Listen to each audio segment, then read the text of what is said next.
Still on election matters, Secretary of the National Peace Committee and Catholic Bishop of Sokoto, Matthew Kuka, is calling on political parties and their supporters to play by the rules on the June 18 Ekiti governorship poll. Kuka made the call in Adeoye, the Ekiti State capital, during the signing of a peace accord by political parties and their candidates that are taking part in the election on Saturday.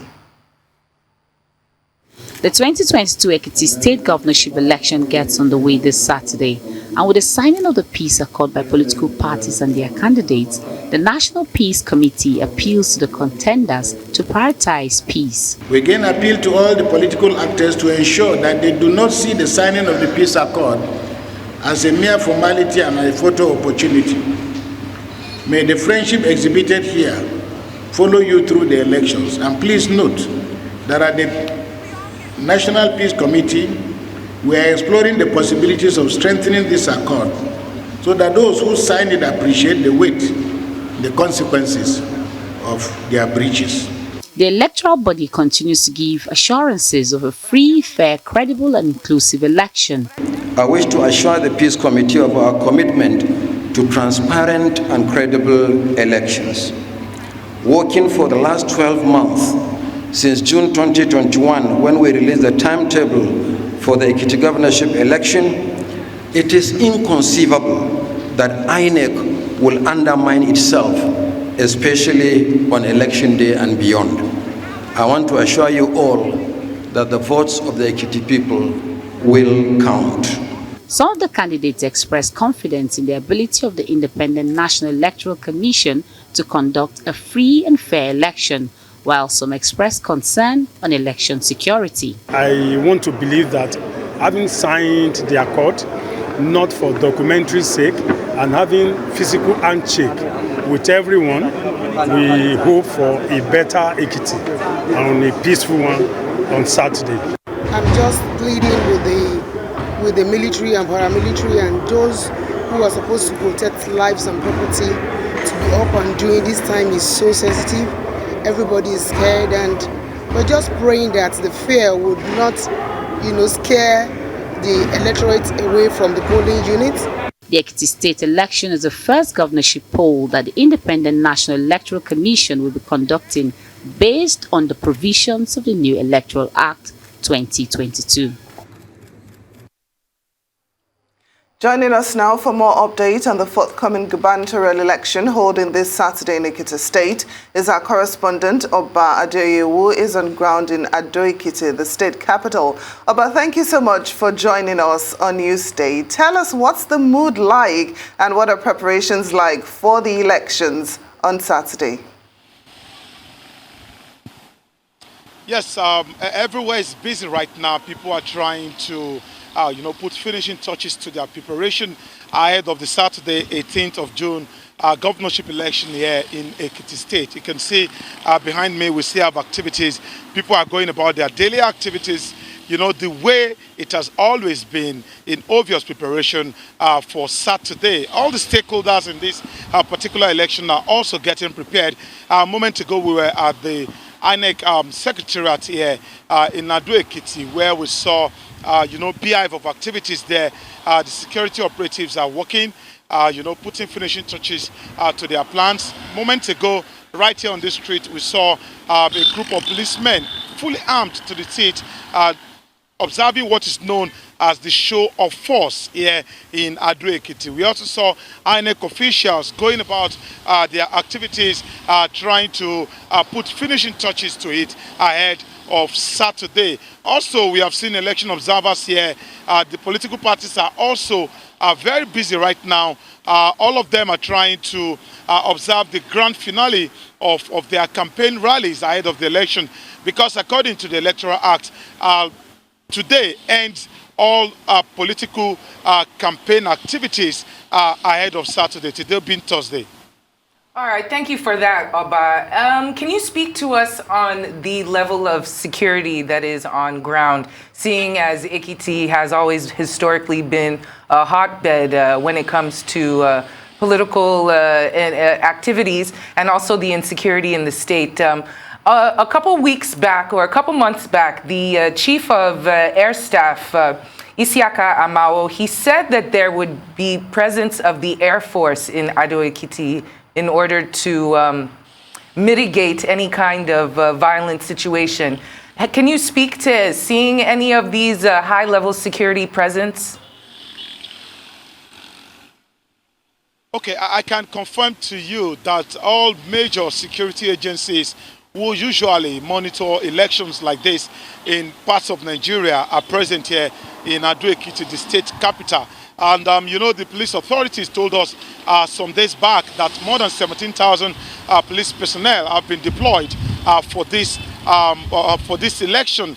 And, you know, I told you a moment ago that some policemen just left here in front of a Christ school here in Ado-Ekiti. And the NCDC, that's the Nigeria Security and Civil Defense Corps, had also deployed more than 9,000 officers to monitor this election. So I can confirm to you that all major security agencies are represented here in Ado-Ekiti.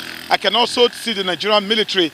They, you know, have taken positions in strategic places across the city, doing what is known as stop and search. They stop motorists and, of course, slowing them down just to tell them, to let them know that a serious business is on the horizon. So I can confirm to you that all major security agencies who should supervise this election are right here represented in Ado-Ekiti, the state capital. Very well said, Oba. Please tell us about the measures to ensure that this peace accord that has been signed by the candidates will actually be implemented accordingly. Yes, yesterday, 11 of the 16 candidates contesting in this election attended the peace rally where they signed documents to, you know, to behave themselves, so to say. But that is the tradition here in this part of the world. You see politicians coming around to sign peace accord ahead of major elections like this. But during the election, you see some of them unleashing their thugs, you know, attacking the opponents, you know. And the question you want to ask yourself is, what is the essence, what is the import of the peace accord that all of them signed, and they were speaking all the grammar in the book to praise the peace accord? So I think that's a very major part of our democratic process that we need to monitor. Is the peace accord still useful?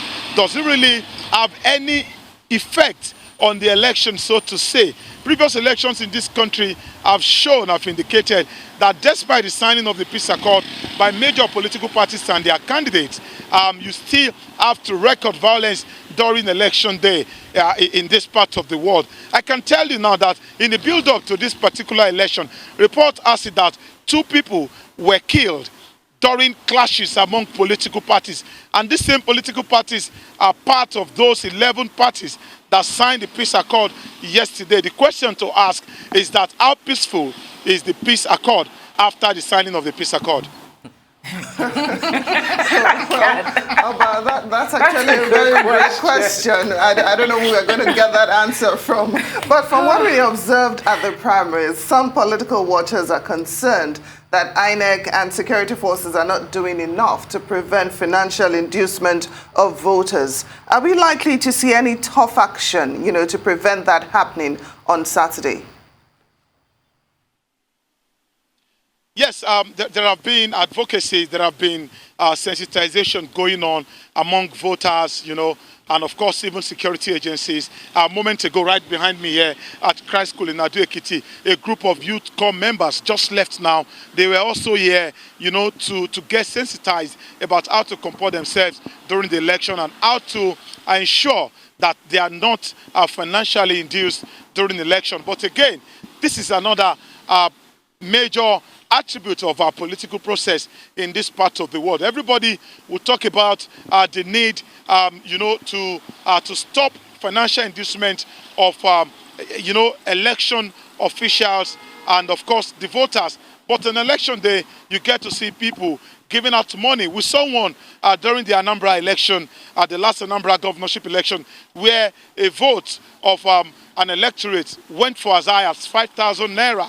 And of course, in southwestern Nigeria, there's a particular slang among the political class. You know, I think it happened in Ekiti some years ago that they were shouting, Edibu Esebe, meaning vote and then you'll be able to cook a pot of soup. They are just trying to play on the poverty of the people to, get them to do what may not truly be their wish. But I can tell you that it's too early in the day to see or to determine whether the voters will be induced financially or not. We'll wait to see how the situation will pan out on Saturday. But I can confirm to you at the moment that there have been sensitization in the public all across Ekiti, telling voters not to, be misled by the financial inducement that will be given to them by the politicians. Some politicians are even telling their followers that they should collect the money from those that offer them the money, but that they should still vote their conscience. So we wait to see how things work out or pan out on Saturday as regards that. We surely will. Thank you so much for that, Oba Adeoye, and be safe as well.